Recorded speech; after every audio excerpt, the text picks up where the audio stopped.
¿Sabes que la amistad hoy día, yo estoy súper sorprendido, gratamente sorprendido, porque en un Chile donde hemos estado tan divididos por tantas cosas que han pasado, sobre todo los últimos 3 años, pero en general ha sido un clima muy adverso, donde uno dice A, entonces, pero ¿cómo se le ocurre decir A? Que el otro que es B, entonces, todo es blanco y negro y los matices muchas veces quedan de lado. No, y conversaciones familiares, por ejemplo, en las sobremesas, en los almuerzos, en donde si piensan distintos, también ahí hay una tensión. Exacto. Y es por eso, ¿me sigue, señor director? Él sigue. Y es por eso que vamos a presentar con mucho gusto, cariño y agrado a 2 alcaldesas emblemáticas y muy importantes para nuestra ciudad. Voy a escuchar qué es lo que dicen fuera de cámara. Que a pesar de que ustedes piensan distintos, es increíble cómo logran acuerdos y pueden avanzar y empujar el mismo carro. De verdad, yo las quiero felicitar. De entradita. ¿Cómo está, alcaldesa? Muchas gracias. Un gusto, Priscila. Hola, bienvenidas. Esto no se puede dar vueltas. Mi alcaldesa, porque yo vivo en Providencia. Pero sí, bueno, alcaldesa. cualquier reclamo, Evelyn.matei. No. Oye, no, que el otro día vimos esto y que vamos a incluir también y aprovechamos para mandarle un saludo al subsecretario Cataldo a propósito de esa dinámica que ustedes ejercieron, las palabras que tuvo usted para el subsecretario y el espíritu de ver que están en las antípodas de la política, pero que se puede trabajar mancomunadamente para que las personas que nos están viendo, usted que nos está viendo en la casa, tenga una mejor calidad de vida. Así que de verdad es un honor y un gusto. Se debe. Se debe. Se debe. Se debe. Porque cierto, realmente... porque es un mandato. Es un mandato. O sea, está bien, cada una tiene su idea y en muchas cosas podemos tener mucha diferencia. Pero nuestros vecinos, los ciudadanos, necesitan que nosotros nos coordinemos. Porque si no nos coordinemos, nuestros vecinos van a estar peores. Entonces, yo creo que esto es como un deber.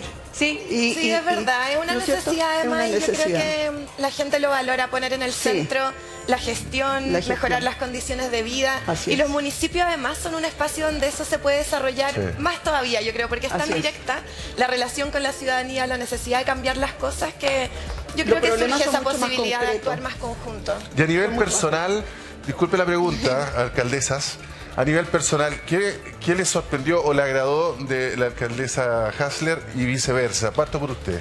Desde un principio hemos podido conversar en forma muy grata. Recién le estaba diciendo, estoy agotada a esta altura del año. Seguro. Porque, o sea, el hecho también de ser mujeres probablemente también facilita muchas conversaciones. Y sí, hemos tenido y hemos compartido temas en educación, obviamente que en todo lo que es espacio público, en cómo abordar ciertos temas, compartir información y súper. ¿Y usted? Sí, yo creo que hemos podido desde el principio tener una buena relación, un buen diálogo, poner los puntos sobre la mesa, los que nos unen, también algunos de los que tenemos diferencia hemos podido compartir visiones y a veces acercar posiciones en torno a eso.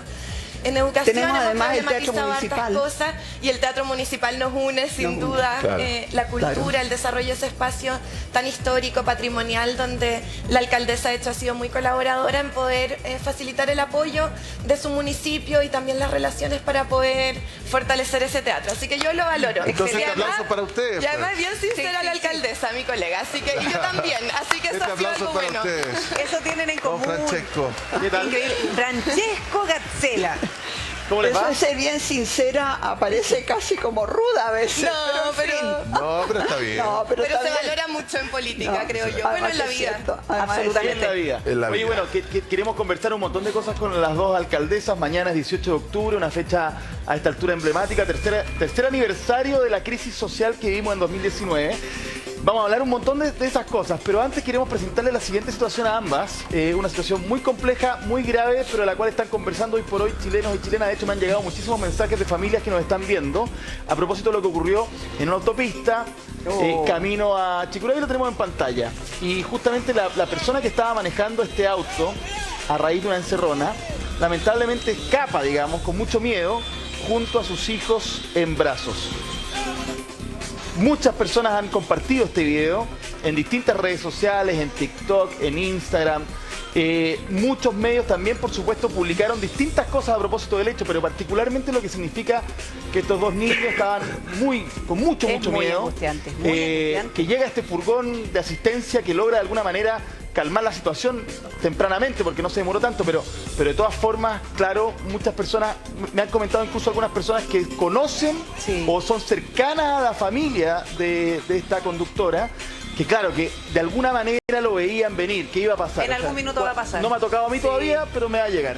Y quizás no te llegó a ti, pero conoce a esa persona. Y eso es un poco lo que estamos viendo y lo que queremos desarrollar hasta ahora. Mira, es importante escuchar el audio nítidamente de este video porque es realmente muy angustiante. Y yo creo que para cualquier madre es el miedo que ya me va a pasar, pero que me toque con los hijos, peor todavía. Escuchemos qué fue lo que ocurrió y ya le preguntamos a las alcaldesas. Déjalo a mí.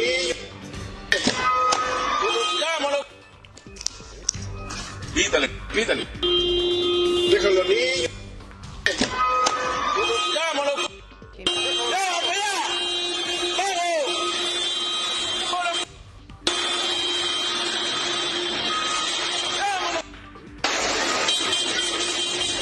Venga, señora, venga, venga, venga. Venga, mándese. Es tremendo, porque uno no puede quedar indiferente a esto y sobre todo con el temor de que a cualquiera lo puede pasar. Y no es que nos pase una vez, que probablemente nos pueda volver a ocurrir. A ustedes en lo personal, ¿qué les pasa con esto? Porque además el 30% de las encerronas se registran en las autopistas, independientemente que nos puede pasar en cualquier lugar. Pero lo que no vemos es que haya un plan de acción efectivo. Y eso probablemente es lo que también nos da impotencia, porque las personas cuando denuncian dicen, ah, sí, ahí han pasado 10 encerronas. No, es que ahí ha habido 20 encerronas. Entonces, ¿por qué no se aumenta la seguridad en esos puntos? ¿Qué les pasa a ustedes cuando siguen viendo estas imágenes, alcaldesa Matei? En primer lugar, una rabia, una impotencia ante esos desalmados que están dispuestos a causar ese tipo de sufrimiento a niños pequeñitos, a los cuales probablemente les va a llevar años recuperarse de este trauma. O sea, realmente, entonces, lo primero es una sensación de rabia. Segundo, me empieza a dar vuelta a la cabeza todas las 25.000 cosas que haría si estuviera a cargo de eso. Porque nosotros nos tenemos que hacer cargo de la seguridad ciudadana, ¿no es cierto?, en nuestras comunas, aunque no está en la ley. Pero los vecinos lo exigen de nosotros y ha evolucionado en ese sentido. Nosotros, por ejemplo, tuvimos un grupo de motochorros que estuvo asolándonos y empezamos a recibir muchos datos de vecinos. Teníamos también datos de cámaras. Empezamos a armar el puzzle. Resultó que era un grupo bien grande, eran por lo menos 25 y pueden ser 40. Increíble. Entre 25 y 40 miembros.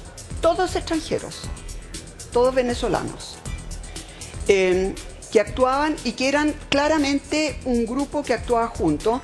Algunos días andaban en ese auto, tenían 3 autos por lo menos, y tenían varias motos que iban rotando entre ellos.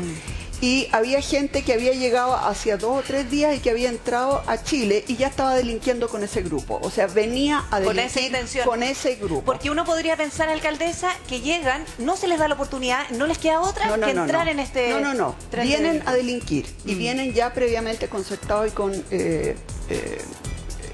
los contactos. Con los contactos. Y fíjate que los pillamos a varios de ellos. Los detuvimos, están con prisión preventiva, etcétera. Nos bajaron así los motochorros, los delitos. No saben cómo nos bajaron en la comuna. Entonces, lo que uno tiene que entender es que este tipo de fenómenos son probablemente 8 o 10 grupos distintos que se dedican a eso. Cuando uno pilla y desarticula a uno de esos grupos, baja inmediatamente la cifra de delito. Entonces, uno tiene que meterle mucha... En el caso nuestro, de verdad hicimos un trabajo muy minucioso de ir viendo todos los datos que teníamos, cuáles eran los autos, de qué color, empezamos a buscarlos con nuestras cámaras, los estábamos esperando, sabíamos ya después por dónde entraban y así los pudimos destruir en flagrancia. Es un trabajo que hacen ustedes desde el municipio. Alcaldesa Hasler, me imagino que esta imagen a usted también la debe perturbar como a todos nosotros, pero también me imagino que debe ser súper frustrante tener que destinar recursos municipales a una tarea que no está en la ley, que es la seguridad ciudadana, básicamente, ¿no? Claro, ahí hay un punto relevante, esta situación tremendamente grave. Yo quiero solidarizar con la familia, realmente la afectación incluso a niños y niñas es algo que habla de una gravedad tremenda y de un desafío que tenemos como país de frenar una situación de inseguridad que se ha profundizado en estos últimos años y que tiene muy preocupada a la ciudadanía. Hoy día nuestros vecinos y vecinas, cuando uno les pregunta qué es lo que más les preocupa, es justamente la seguridad. Alcaldesa, ¿cómo pasamos y de la como decía preocupación José a la Luis, acción? efectivamente los municipios, lo decía también mi colega, los municipios no tenemos la atribución de la seguridad, pero podemos jugar roles relevantes y así lo hemos hecho también en Santiago, en la prevención y también en la articulación con otras instituciones que sí tienen a su cargo o el orden público o la investigación de los delitos. Pero claramente por ejemplo, es insuficiente, alcaldesa, es insuficiente porque la delincuencia ha aumentado. Y eso requiere además de un rol especialmente de las instituciones que están a cargo de Ministerio de Interior, policías y también de la Fiscalía. O sea, ¿cómo logramos que estos hechos no queden en impunidad? Exactamente. Cuando la alcaldesa contaba la experiencia, yo pensaba, por ejemplo, lo que nos tocó a nosotros con el barrio República. Cuando llegaron las jóvenes, especialmente después de todo el tiempo de pandemia, y vuelven a la presencialidad, no sé si ustedes recuerdan, llegaron con mucha preocupación. Y efectivamente había delitos de manera permanente, sobre todo robos, pero también una sensación de inseguridad muy grande. Y combatir eso es también relevante, porque tiene que ver con cómo logramos estar más tranquilas, caminar más tranquilas por las calles. E hicimos un trabajo, convocamos a la delegada presidencial, que había recién asumido, al Ministerio de Transporte, a Metro, a Educación, a las universidades. Por primera vez articulamos municipios y universidades, cuando el barrio República tiene muchas universidades y ellas también tienen un rol que jugar. Hace mucho rato, digamos. Sí, y pudimos lograr desbaratar, gracias al trabajo de Carabineros, 6 bandas delictuales de robo de celulares, detener a más de 50 personas, pero también tener una presencia, por ejemplo, con nuestro bus de la denuncia, permanente en las universidades, acompañando. Y eso ayuda incluso a esa sensación de seguridad y a combatir hechos concretos. Una demanda de hace mucho de las alumnas del barrio República, principalmente las mujeres que eran muy atacadas allí. Pero usted también tiene otros problemas en su comuna que uno no ve que sea eficiente en desarticular. Por ejemplo, que los muchachos o no sé si son de los propios alumnos del liceo, algunos sí, algunos otros no, de los liceos emblemáticos, cortan la calle, incendian micros. Eso también es un problema de seguridad y uno ve que como que no se ataca mucho porque al final siguen haciendo lo mismo toda la semana. Mira, hay un problema respecto de situaciones de violencia aguda que se viene arrastrando al menos de la última década, que durante este año ha habido hechos tremendamente graves, acotados y por grupos pequeños, pero que son tan dañinos como es la quema de incluso el transporte público, que afecta la integridad física, pero también psicológica de las personas. Y eso requiere sin duda que no quede en impunidad. Y ahí hay un rol, José Luis, que es especialmente del Ministerio de Interior y las policías en torno al orden público, pero también de la Fiscalía. Pero usted siente ¿cuáles son los resultados que hay en aquello?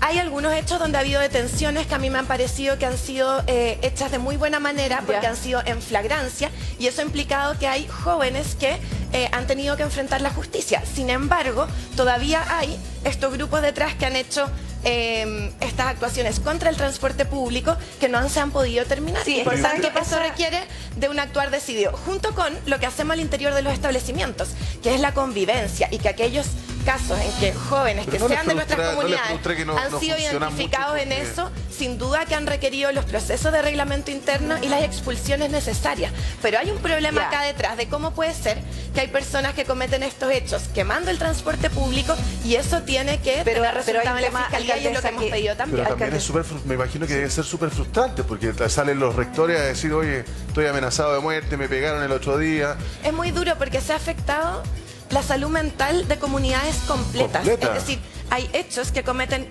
grupos, insisto, muy acotados, porque la mayoría de la comunidad educativa lo que quiere es fortalecer la educación pública y con ello estamos avanzando. Alcaldesa, deme un segundo. Usted habla de la reacción, de que claro, algunos que los han detenido en flagrancia y que efectivamente pueden ahí responder ante la justicia.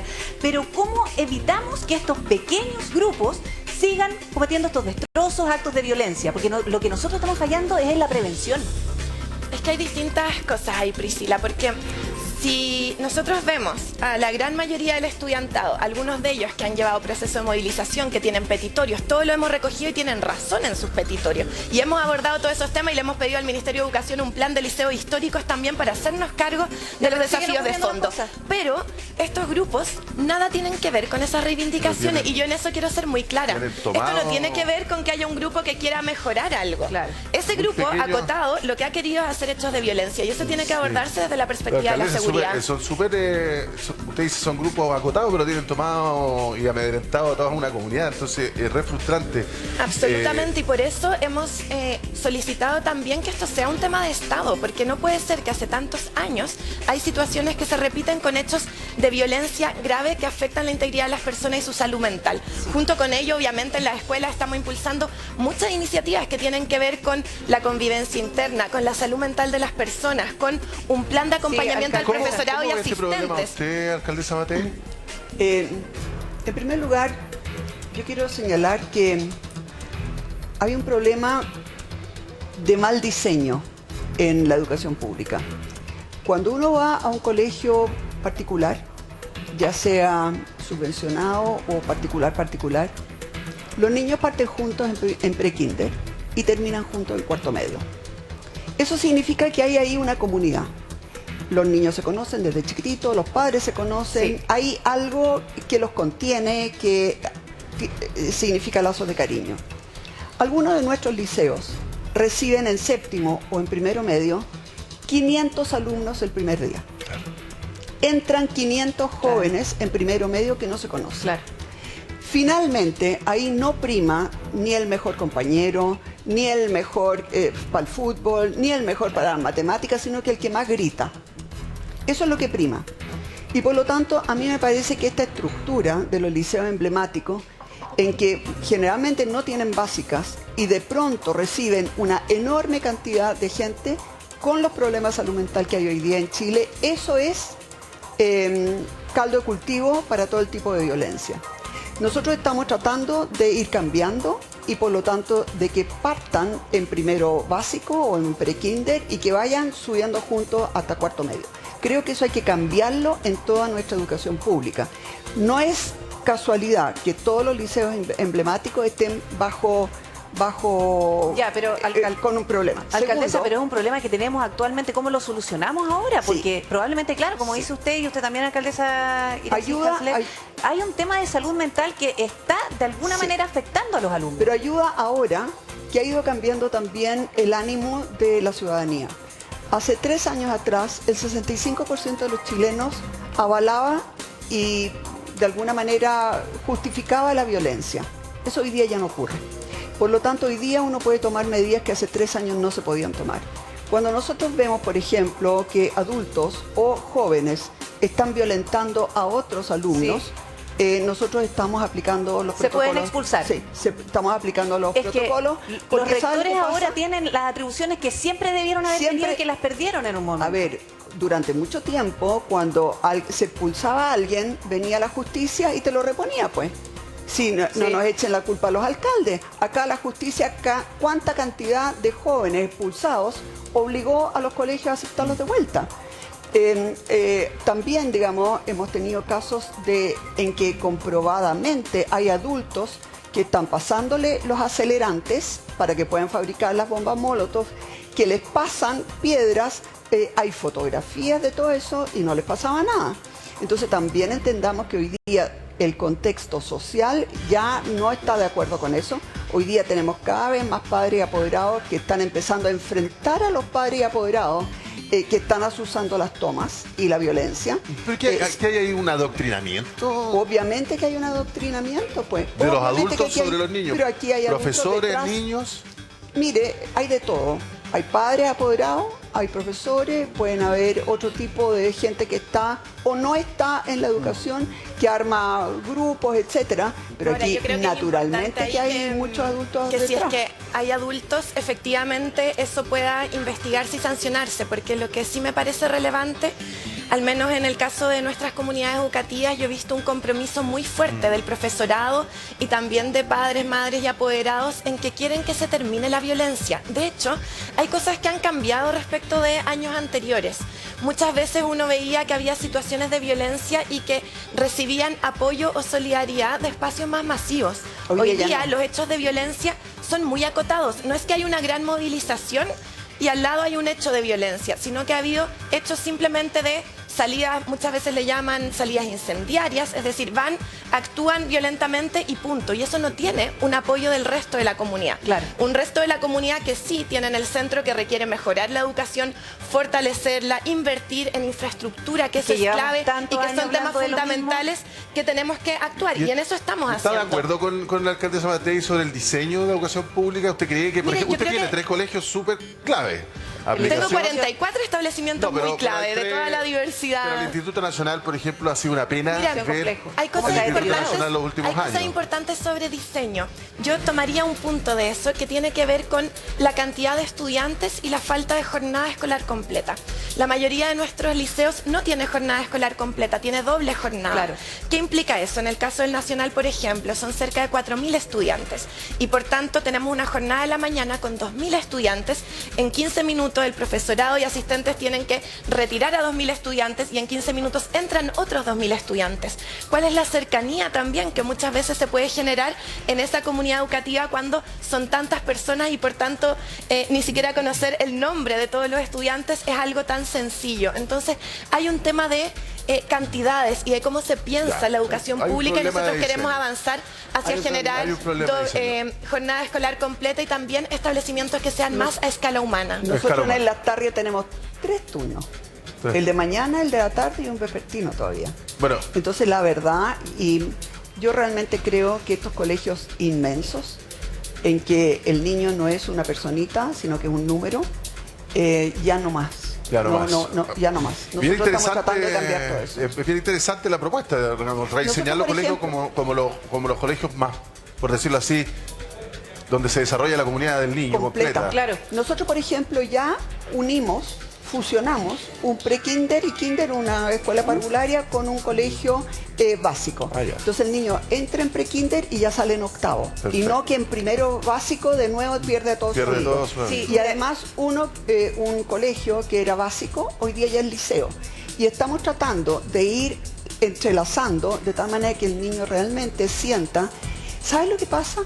Ese cariño, esa comunidad que te conoce con todas tus cosas buenas y todas tus cosas malas desde que eres chico, pasan a ser parte de tu familia. Absolutamente. Y por lo tanto no se dan ahí en esos colegios los niveles de violencia. Es importante que los papás también, por ejemplo, los papás conozcan a los compañeros, que conozcan al papá, que conozcan a la mamá. Que se conocen entre ellos. Hay otros que se desentienden. Hay otro tema de cómo recomponemos relaciones y confianzas también. Y el mundo adulto hacia el mundo juvenil. Yo creo que hay una distancia que se ha provocado ahí que es fundamental de poder recomponer y eso implica dialogar, pero implica también recoger temas que han puesto sobre la mesa como la educación ambiental, la educación no sexista, la afectividad, que son temas también fundamentales. Alcaldesa Kassler, usted menciona el ejemplo que le estamos dando a los alumnos, sobre todo en los establecimientos, y le quiero preguntar particularmente por la rectora del INBA, que posó en redes sociales con una polera con el nombre de un grupo anárquico que participó en los desórdenes del 18 de octubre. Yo le quiero preguntar particularmente de eso porque esto tuvo varias repercusiones, también algunos comentarios en redes sociales. ¿Ese es el ejemplo que le queremos dar a los alumnos del INBA que actualmente tienen problemas de violencia afuera del recinto? No, mira, yo lamento que se use alguna imagen puntual, pero tendría que conocer la información que usted señala sobre algún grupo que hubiera participado. Entiendo que había una consigna simplemente, pero yo lo que quiero contarles del INBA y del rol de la rectora, que ella ha sido elegida además por toda su comunidad después de mucho tiempo de que no había relaciones de diálogo entre centros de padres, estudiantes, profesorado, y la rectora ha logrado liderar una mesa al interior del internado que se ha puesto objetivos de transformación hace 120 años. Yo creo que la rectora está haciendo una gestión muy importante, muy valiosa y que ha sido reconocida por la comunidad. El INBA está en un nuevo momento, acaba de elegir a su nuevo centro de estudiantes, que son jóvenes que lo que quieren es mejorar la educación pública, que tienen sus petitorios, que lo han puesto sobre la mesa. Yo de verdad creo que pongamos el acento en un proceso en el INBA que yo esperaría que todos podamos colaborar, porque no es sencillo lo que ha pasado ahí todo este último tiempo, y hoy día hay una perspectiva de mejora y de relaciones que ponen en el centro fortalecer esa educación pública y darle un nuevo sentido al internado. Tuve la semana pasada, por ejemplo, con la ministra de Deportes y pensábamos qué importante es, y es algo que la comunidad nos viene planteando hace tiempo, pensar un internado en el siglo XXI, por ejemplo, en relación al deporte de alto rendimiento. Porque cuando se pensó un internado 120 años atrás era otro contexto, pero hoy día también tiene un sentido pensar ese proyecto educativo. La alcaldesa Mateo, usted me levantó la mano. Sí, yo quería contar dos cosas que para mí son súper importantes. A mí una de las cosas que me violenta es que hay muchos niños en Chile que después de 12 años en el colegio no entienden lo que leen. Entonces realmente eso es algo inaceptable. ¿Para qué hablar de matemática? A nuestros niños, en las pruebas que hace la OCDE, no les va mal, les va horroroso. La calidad de la educación en Chile es de verdad muy mala. Y a los colegios particulares pagados también les va mal. Ojo. También mal, a todos mal. Entonces nosotros estamos haciendo varias cosas. En primer lugar, hicimos un test de lectura a cada niño de todos nuestros colegios de primero a cuarto básico. Y a los que estaban en las dos categorías más rezagadas, contratamos 30 profesores, que dentro del grupo de profesores que tenemos no es una cosa cara. Y a esos niños se les hace 20 minutos, 3 veces por semana, un profesor con un alumno. Nosotros tenemos por objetivo que en cuarto básico no haya un solo niño que tenga obviamente las capacidades intelectuales para ello, que no entienda lo que lea y que además todos tienen que leer rápido, porque una persona si no lee rápido no entiende lo que lee. Ponerse objetivo. Lo mismo estamos haciendo con las 4 operaciones básicas de matemática. Entonces estamos tratando de invertir, porque un niño que no entiende lo que lee es un niño que se frustra, porque después todo lo que pasa en la sala de clase, nada, no es capaz de seguir nada. Y eso provoca rabia, y eso provoca frustración, y eso provoca problemas de autoestima. Y deserción escolar también. Exactamente.